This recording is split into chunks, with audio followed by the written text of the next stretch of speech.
Picture this. You're standing in your kitchen at 7 in the morning, and you feel it before you even name it. That heavy, flat, nothing is wrong but nothing feels right kind of morning. You scroll your phone for a minute. It doesn't help. You sigh. You start your day anyway. Here's the strange part. Your brain has 3 tiny switches hidden inside it right now, and each one takes less than 15 seconds to flip. You've been walking past them your whole life without knowing they're there. Let's open the first one. Your brain runs on prediction. Every single moment, it's guessing what's about to happen next, and it uses that guess to decide how you feel. When your morning feels flat, it's not because nothing good happened. It's because your brain predicted nothing good would happen, so it stopped looking. It's like a scout who got bored and sat down on the job. Here's the trick. The moment you name one specific thing you're about to enjoy, even something tiny like your coffee, or the 5 minutes before your first meeting, your brain's scout stands back up. It starts scanning for that thing. And when it finds it, even a small hit of good feeling gets released because your prediction just came true. 15 seconds. 1 sentence in your head. I'm about to enjoy this first sip. That's it. Your brain doesn't know the difference between a huge reward and a small one you were actually expecting. It just knows a prediction landed. Now here's where it gets interesting, because that's only switch 1, and it's the easy one. Switch 2 lives somewhere your brain would rather you not look. Think about the last time you felt stuck in a bad mood and couldn't explain why. You probably searched for a reason. Bad traffic, a rude text, a tired body. But most of the time, your brain isn't actually reacting to the thing you think it's reacting to. It's reacting to a loop.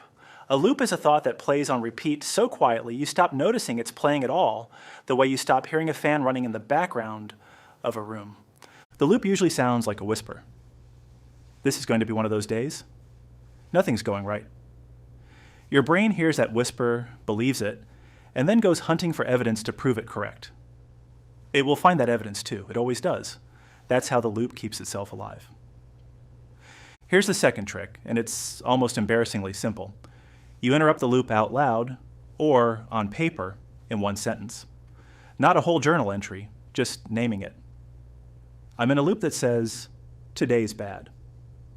The second you put language around the loop, something shifts. Your brain can no longer treat the thought as truth. It has to treat it as an object, something you're looking at instead of something you're stuck inside. 15 seconds. 1 sentence. The whisper loses its grip the moment it's spoken. You'd think that would be enough. Predict something good, interrupt the loop, and you're set. But your brain has a third switch, and this one explains why some days you do everything right and you still feel off. That third switch is connection. Not deep, meaningful, hour-long conversation, just contact. Your brain is constantly measuring how alone you are in any given moment, even when you're technically surrounded by people. Sitting in a room full of coworkers while everyone stares at their own screen still registers, quietly, as isolation. Your brain doesn't count bodies in a room. It counts moments of real acknowledgement. So here's the twist. A single tiny act of acknowledging another person or letting yourself be acknowledged resets that isolation reading almost instantly. A genuine good morning, where you actually look at the person. A one-line message to someone you've been meaning to text. Even noticing a stranger's dog and smiling at it counts, because your brain isn't grading the size of the connection. It's grading whether contact happened at all. 15 seconds, 1 small exchange, and the internal isolation meter drops. Now put all 3 together, and something strange happens. Predicting one good thing wakes your brain's scout back up.